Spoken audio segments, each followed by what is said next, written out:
Romanos capítulo de número 12, versículo de número 2 diz o seguinte: e vocês não se conformem com este mundo, mas sede transformados pela renovação da vossa mente, para que experimenteis qual é a boa, agradável, perfeita vontade de Deus. Olha, algumas coisas a gente precisa pontuar antes de começar. A primeira coisa que nós precisamos entender é que somos seres tricotômicos. Temos corpo, alma e espírito. Algumas mudanças acontecem no ser humano quando Jesus entra de maneira instantânea. Por exemplo, quando Jesus entra na nossa vida, instantaneamente o nosso espírito é transformado. É automático. Nos arrependemos dos nossos pecados, reconhecemos Cristo como Salvador, Ele entra e instantaneamente nosso espírito é vivificado. Não vivo mais eu, mas Cristo vive em mim. Na nossa carne não acontece nada, segue igual. Ainda sentimos frio, ainda sentimos calor, ainda sentimos fome. Ou seja, na carne permanece igual. Agora, quando falamos da alma, aí estamos falando de algo muito mais complexo. Estamos falando de um processo gradativo e necessário. Afinal de contas, a alma é onde moram os nossos sentimentos, os nossos registros, as nossas fortalezas. Porém, o texto que nós lemos não fala de alma, fala de mente. Mas se você procurar a palavra mente no original desse texto, pneumo, é alma. Ou seja, o que o apóstolo Paulo está dizendo é que você renove a sua alma. Só que então entendemos que alma, na verdade, é a nossa mente.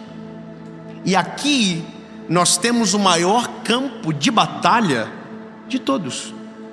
Todas as nossas maiores batalhas não acontecem aqui, acontecem aqui.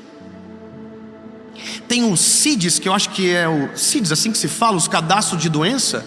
As doenças emocionais, elas são todos os dias cadastrada uma doença nova. Por exemplo, tem uma que é a síndrome do pensamento acelerado. É novo, acabaram de criar. É para justificar a gente que não consegue dormir, que fica pensando.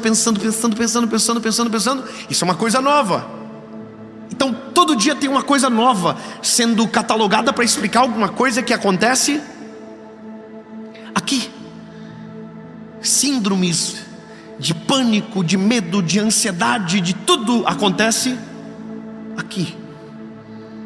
E aí nós precisamos entender se esse é o nosso maior campo de batalha, o tempo que nós estamos vivendo. E o tempo que nós estamos vivendo é aonde está gerando as pessoas mais frágeis de alma que o mundo já viu. O mundo ele é dividido em etapas.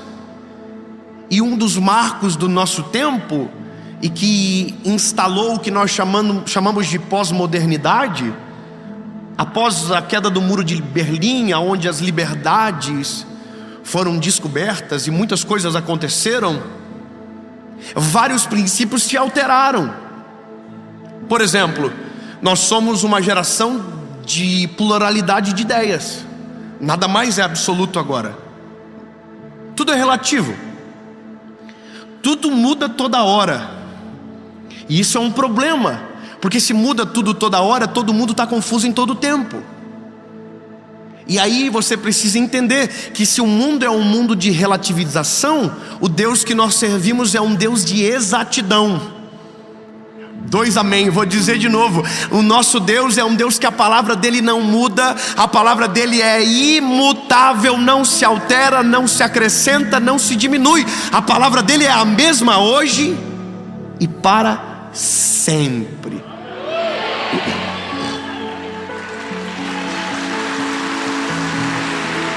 E se Deus é um Deus imutável, a sua palavra é a mesma, nada mudou. O conceito de amor é o mesmo, o conceito de felicidade é o mesmo, o conceito de pecado é o mesmo, o conceito de céu é o mesmo. E nós hoje estamos querendo viver o evangelho do jeito que a gente quer. Nós estamos criando a nossa própria teologia. Nós vivemos de tudo e não vivemos nada. Nós cremos em tudo e não cremos em ninguém. A gente até ouve o evangelho, o calo aperta. Quando o calo desaperta, a gente vive outra coisa. A gente vive duplicidade de histórias, um personagem. Porque no nosso tempo é isso que está acontecendo. Todo mundo é tudo e na verdade não é nada. E a palavra de Deus é a mesma.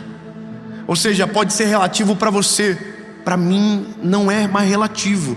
Se Deus disse sim, é sim. Se Deus disse não, é não. E tudo isso impacta aqui.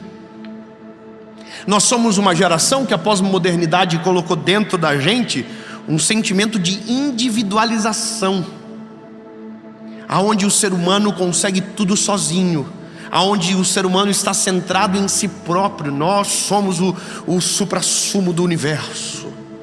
A gente está aprendendo nas palestras que a gente consegue tudo. Consegue nada, irmão. A gente é a geração mais solitária que o mundo já viu. Nós somos uma geração que tem milhares de seguidores e que se o calo apertar não tem ninguém para ligar 3 horas da manhã. A gente é sozinho. Uma pesquisa que me chocou muito é que a cada 100 pessoas, mais de 60% não tem alguém para chamar de amigo. Vive sozinho. Uma geração que tem a vida pública, mas um secreto entristecido. Tem milhares de seguidores e nenhum amigo. Estamos vivendo tempos muito difíceis. E agora chegamos em uma geração de decisões. Quem está fruto dessa pós-modernidade, que são nós e os nossos filhos. Os nossos pais já eram adultos quando tudo isso começou.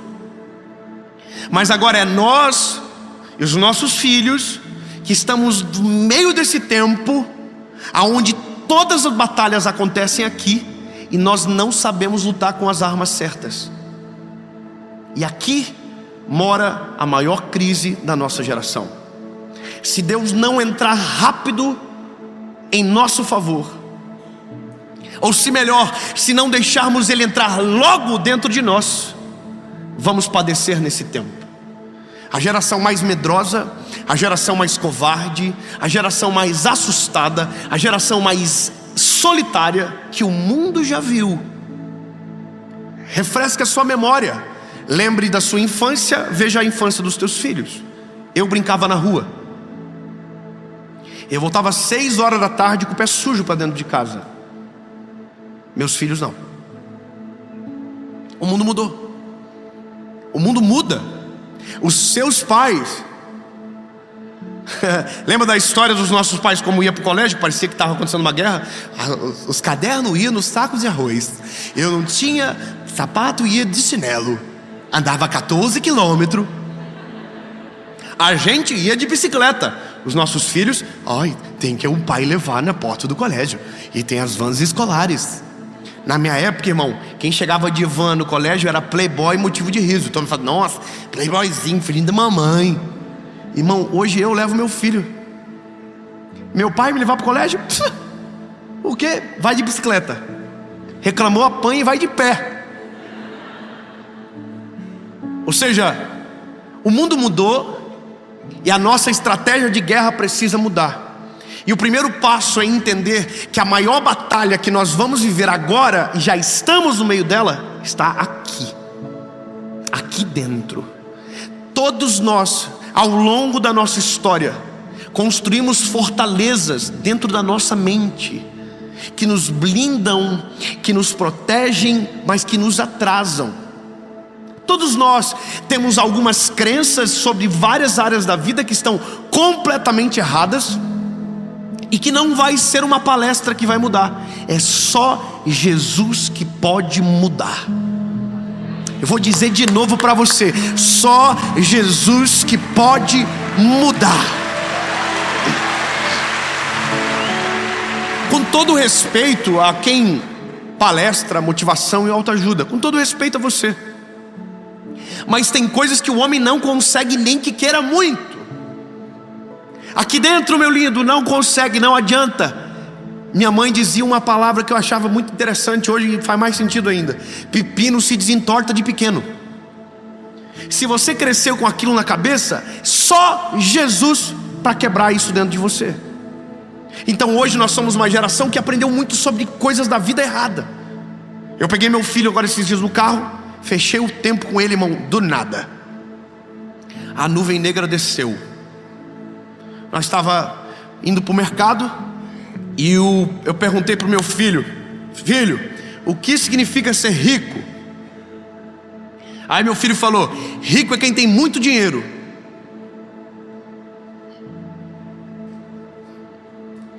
Na hora eu falei assim: quem te ensinou isso, filho? Ah, um amigo meu me falou no colégio. Eu falei: então o pai vai te explicar o que é ser rico de verdade. Ser rico de verdade é ter Jesus. Quando eu fui completar, ele falou assim: não, pai, ser rico de verdade é ter dinheiro. Ah, irmão, ô Jesus, você vai ser. Na hora eu falei assim: cale a boca e escute o que o pai vai falar. Eu parei o carro, toda a família saiu do carro, a gente já chega no mercado. Irmão, eu fiz uma cena pro meu filho que a gente nunca mais vai esquecer. Eu fechei os vidros do carro, eu virei para ele, eu falei: o pai vai te explicar uma vez para você aprender certo, e eu nunca mais vou te explicar de novo, e eu não aceito que você aprenda errado. Ele assim, ó. Falei: ser rico é muito mais do que ter dinheiro, porque tá cheio de gente que tem muito dinheiro e é miserável. Aí ele: filho, ser rico de verdade não tem a ver com dinheiro, tem a ver com prosperidade, tem a ver com Jesus. Filho, quem tem Jesus no coração, essa pessoa sim pode ser chamada de alguém rica de verdade. Quem tem Jesus tem tudo, meu filho, entenda isso.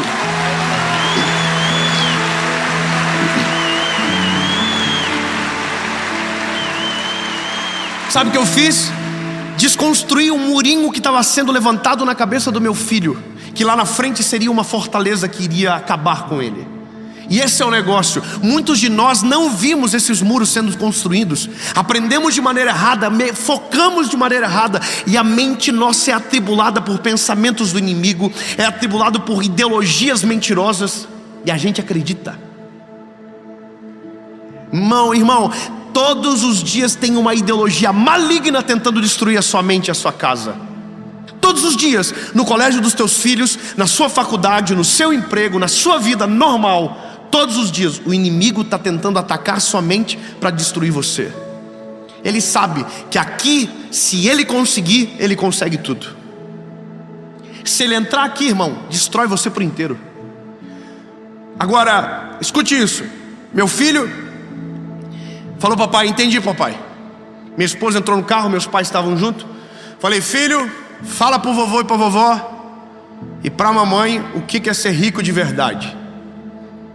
Aí ele respirou fundo e falou: ser rico de verdade é ter o papai no céu no coração.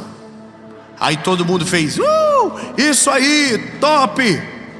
Naquele dia, deitado na minha cama, pensei o seguinte: todos os dias da vida do meu filho, quando alguém falar que ele precisa ser rico, só uma verdade vai bater na mente dele: você precisa de Jesus. Se você não tiver Jesus, você não tem nada. Não adianta ganhar o mundo inteiro e perder a sua alma. Não adianta fazer de tudo por todos e perder a tua salvação. Não adianta. Eu construí um muro que vai se tornar uma fortaleza e que Satanás nunca vai conseguir atacar o meu filho. Sabe o que acontece? Com Ele é mais simples. Difícil é você que a muralha já foi construída. Difícil é você que não acredita no casamento mais. Difícil é você que carrega um monte de traumas e que não consegue mais decidir direito. Difícil é a gente que não teve alguém para chegar às vezes na hora certa e cirúrgica para mudar o nosso coração. Então, lindo, aqui eu entendo que o apóstolo Paulo está dizendo. Ele está dizendo: você precisa de uma renovação na sua mente. Você precisa que o Senhor Jesus entre na sua mente. Se Ele não entrar, você nunca vai conseguir experimentar a boa, perfeita e agradável vontade de Deus. Precisamos do que chamamos de metanoia, que é uma mudança de mente tão radical que você se olha no espelho e não reconhece mais. E só quem tem poder para fazer isso é Jesus. Então, lindo, o Evangelho é poder para mudar o homem para sempre. E não é só o seu espírito, é a sua alma.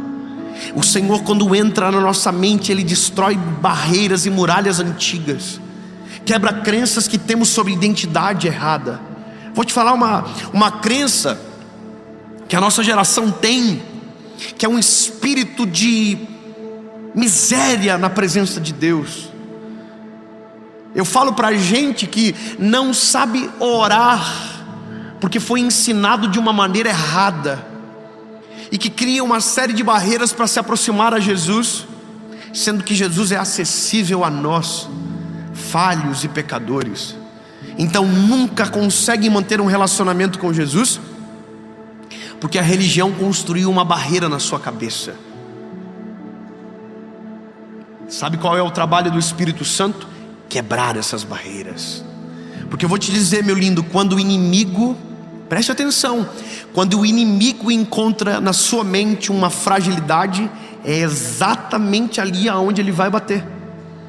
Se você está enfrentando um problema e Deus aparentemente não está agindo, e a sua mente começa a desconfiar, o inimigo vai entrar aqui para dizer para você: não vai acontecer, Deus não te ama, Deus se esqueceu de você. E aí a sua boca precisa guerrear com a sua mente, começa a declarar: em nome de Jesus vai acontecer, porque creio no Deus que me salvou, porque maior é aquele que está conosco do que aquele que está no mundo. E a batalha da mente é vencida no nome de Jesus.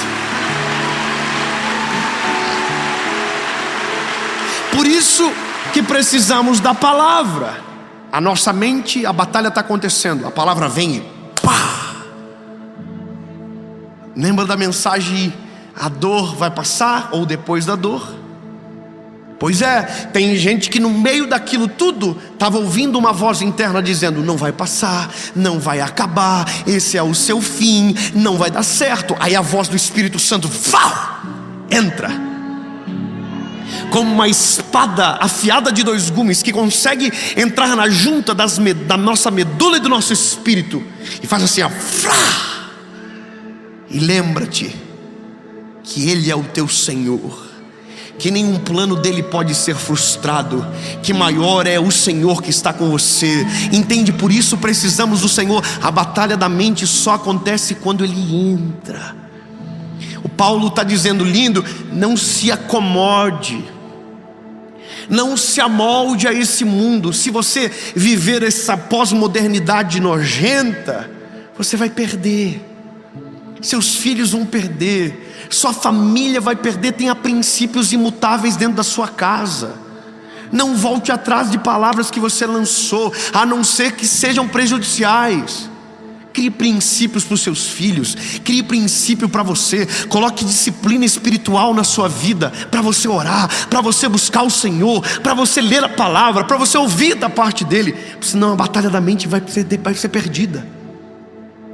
Entende, lindo? Nós precisamos que Ele entre de maneira urgente. Eu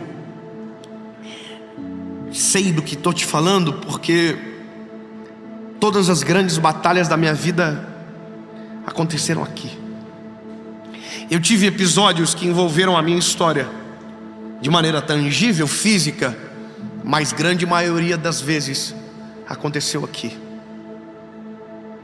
As tentativas de desistência, as tentativas de abandono, as frustrações, os traumas, todos estavam aqui. Mas à medida que Jesus vai entrando, à medida que Jesus vai dominando, à medida que Jesus vai preenchendo, Satanás vai perdendo espaço, nossa mente vai sendo ocupada. Por isso que você tem que cuidar com aquilo que você assiste, você tem que cuidar com aquilo que você ouve, você tem que cuidar com aquilo com quem você se relaciona, porque tudo isso entra. E quando você menos espera, está cheio de fortaleza na sua cabeça, está cheio de coisas que você vai precisar destruir. O apóstolo Paulo está dizendo: vocês não podem se conformar, vocês não podem se tornar parecidos com isso. Lindo, tem princípios que são imutáveis, tem princípios que não podem ser apagados. Eu coloquei algumas coisas na nossa casa com os meus filhos que tem dado tão certo, e eu queria tanto que todo mundo vivesse isso. Meus filhos não desconfiam da nossa palavra jamais, por um motivo: nós nunca mentimos para eles. Eles nunca pegaram uma mentira nossa. Como assim, David? Simples. Se eu falei para eles sim, é sim. Se eu falar não, é não. Se eu falar nós vamos passar no mercado e depois a gente vai no parquinho, a gente vai no parquinho. Eu não engambelo eles, eu falo a verdade. O que é isso? Princípio. Todas as vezes que eles tentam criar uma mentira, nós lembramos eles: nós não mentimos para vocês, vocês não têm o direito de mentir para nós. Eu sempre falo: papai prefere a verdade que me doa do que a mentira que te poupe. Fala a verdade que é melhor. Conta para o papai o que você sente, conta para o papai o que está acontecendo. Se você bateu, diga que bateu. Fala com a sua boca. E quando eu vi e eles fizeram e não querem confessar, eu espero eles confessarem com a boca. Eu não os corrijo enquanto eles não confessem. Eu estou criando muralhas que o inimigo lá na frente não vai conseguir mentir para os meus filhos. Eles não vão aceitar a mentira, eles não vão aceitar mentir, porque isso é formação do caráter. Está aqui dentro. Entende que o que Jesus quer fazer em você é completar a obra. Ele está dizendo que é um processo, ele sabe que é um processo. Nós precisamos desse processo. Lindo, tem gente que é crente há centenas de anos, é um dinossauro, mas ainda erra em coisas básicas. Ainda erra em coisas básicas. Eu erro em coisas básicas. Preciso de Jesus todos os dias, renovando a minha mente.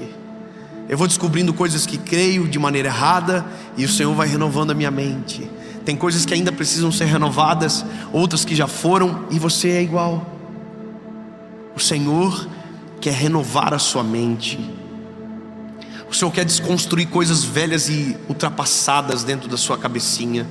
Sabe, quebrar. Sai. Deixa Jesus entrar. Apocalipse diz: eu estou à porta e bato. Aquele que ouvir a minha voz e abrir a porta, eu entrarei e farei morada. Lindo.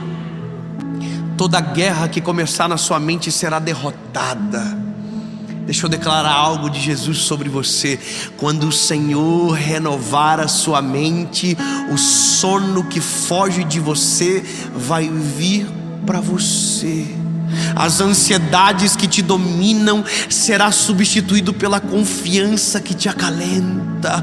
O medo que te governa será transformado em coragem que te impulsiona para viver o plano perfeito de Jesus. Todas as barreiras que o inimigo pode ter semeado e plantado na sua cabeça serão destruídas pelo poder que só Jesus tem. Ele renova, Ele transforma, Ele liberta, Ele muda e Ele faz uma nova criatura. O seu espírito já foi transformado. Agora deixa Ele transformar a sua mente por completo. Deixa Ele mudar a sua alma. Deixa Ele sarar as emoções. Porque quando Ele entra, é isso que Ele faz.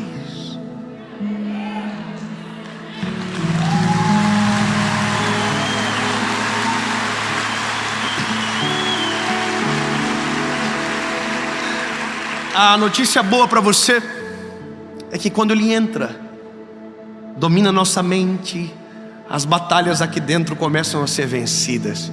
O medo é vencido, a ansiedade é vencida, as síndromes não se apoderam de nós, os medos não conseguem mais nos governar. E aí a Bíblia nos dá uma promessa: não vos conformeis com este mundo, mas renovem as vossas mentes. Que o Senhor renove. E então, a mãozinha assim, ó. E então vocês irão experimentar a boa, perfeita e agradável vontade de Deus. Em nome de Jesus.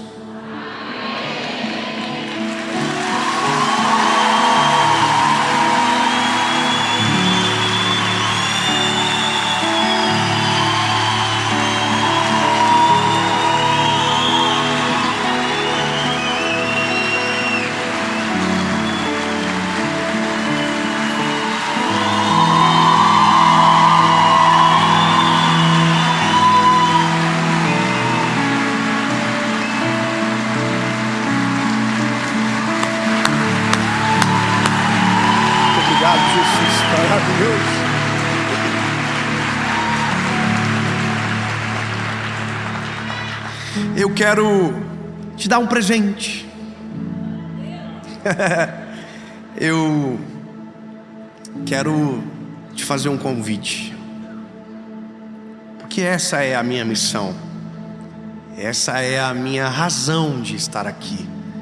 Eu tenho um convite para você que nunca deixou Jesus entrar, que por conta desse tempo acredita em tudo, mas nunca acreditou de verdade, ou nunca focou a sua fé em algo.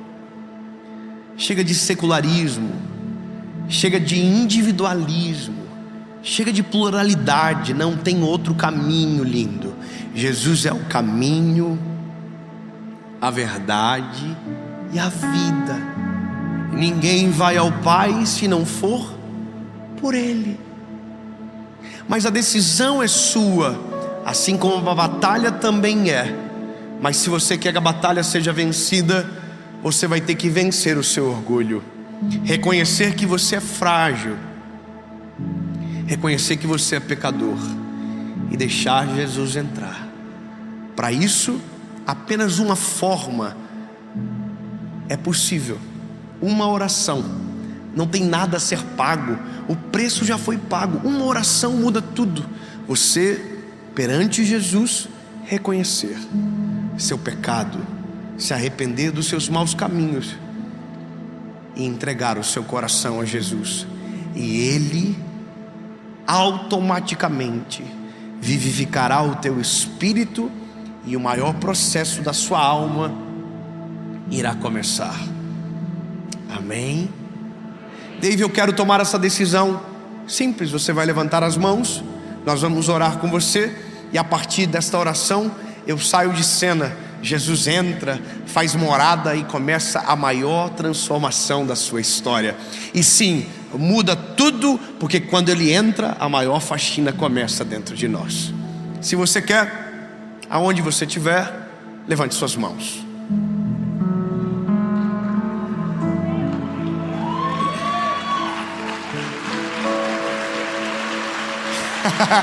Aonde você estiver, seja num carro, seja na sua casa, em um hospital, você vai orar comigo essa oração.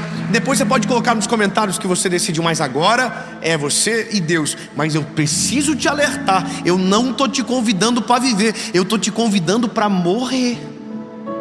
Porque não vivo mais eu, mas Cristo vive em mim. Se você tem certeza, feche os teus olhos e ore comigo. Senhor Jesus, eu reconheço que sou frágil e pecador.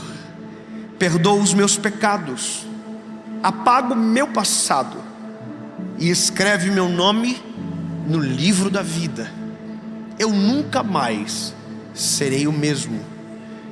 A partir de hoje, eu sou propriedade única e exclusiva sua. O Senhor é o que me governa, a minha vida, a minha mente e todo o meu ser. Em nome de Jesus. Amém.